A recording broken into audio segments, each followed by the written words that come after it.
ជាតិមេត្តាភូមិប្រជាប្រុងស្រីហាលភ្លៀងថ្ងៃក៏មិនរញរីវេន24ម៉ោងបំរើពលរដ្ឋបដូរវេនកំណត់តាមអត់បញ្ជីចងល្បាតទប់ស្កាត់បទល្មើសនេះសវត្ថភាពរជីបានសុខសម្បាននគរបាលជាតិសុភាពរៀបសារទឹកចិត្តហានខ្លាតែមិនទន់ជ្រាយកុំចាត់អើយអងរលបត់ល្មើសទាំងឡាយពលីបាត់កាយក៏មិនស្ដាយដែរនគរបាលបំរើពលរដ្ឋប្រុងស្រីសាមគ្គីពួតដៃយើងជាកូនខ្មែ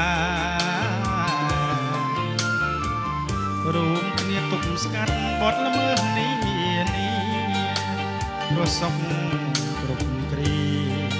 ក្រោមលុបសន្តិភាពន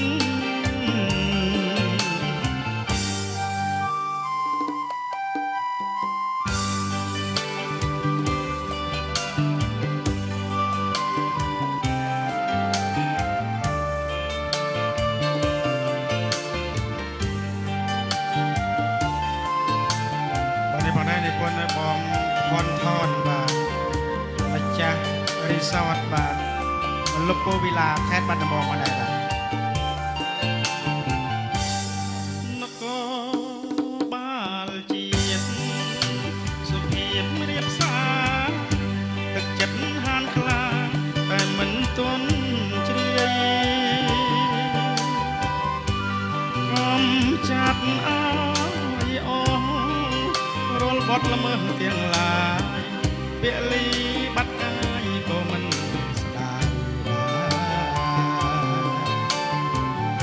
នគរបាលបំរើពលរដ្ឋប្រុងស្រី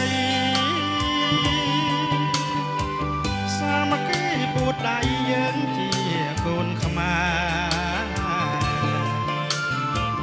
រួមគ្នាទប់ស្កាត់បទល្មើសនេះរសពគ្រប់គ្រីក្រោមលុបសន្តិភាព